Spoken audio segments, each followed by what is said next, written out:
Kiana Keith, ED 608, Spring 2021. Instructional procedure number 3, shared reading.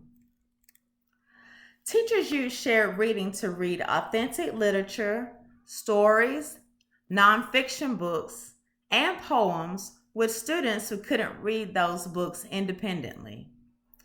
Teachers use Big Box with young children and read a book aloud, modeling fluent reading. Then they read the book again and again for several days. The focus for the first reading is students' enjoyment. During the next couple of readings, the teachers draw students' attention to concepts about print comprehension and interesting words and sentences. Finally, students focus on decoding particular words during the last reading or two. Students are actively involved in shared reading. Teachers encourage them to make predictions and to chime in on reading repeated words and phrases. Students examine interesting features that they notice in the book, punctuation marks, illustrations, tables of contents, for example, and teachers point out others. They also talk about the book both while they are reading and afterward. Shared reading builds on students' experience listening to their parents read to them bedtime stories, hopefully. Teachers can follow these steps to use shared reading with the whole class or small groups of young children. Number 1, introduce the text.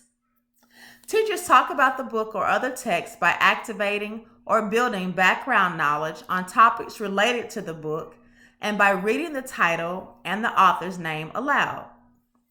Number 2, read the text aloud. Teachers read the story aloud using a pointer, which could be a dowel rod with a pencil eraser on the end, to track as they read. They invite children to be actively involved by making predictions and by joining in the reading if the story is repetitive.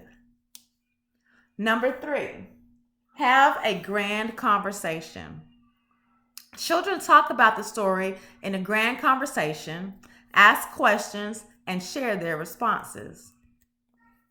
Number 4, reread the story. Children take turns using the pointer to try the reading and turning pages. Teachers invite students to join in reading familiar and predictable words. Also, they take opportunities to teach and use graphophonic cues and reading strategies while reading. The teacher is using a varied support that they provide depending on children's reading expertise. Number 5, continue the process. Teachers continue to reread the story with children over a period of several days, having them turn pages and take turns using the pointer to track the text while reading. They encourage students who can read the text to read along with them. Number 6, read independently. After children become familiar with the text, teachers distribute individual copies of the book or other texts for them to read independently and use for a variety of activities. This strategy could be used to help students master ELA GSC 5RL2, which says that students should be able to determine a theme of a story, drama, or poem from details in the text, including how characters in a story or drama respond to challenges or how the speaker in a poem reflects upon a topic, or summarizing a text. During shared reading, teachers are able to model how to determine the theme of a text by analyzing the details of the text. This is the essence or the justification of using this strategy for the Reading Literacy Standard number 2 for 5th grade.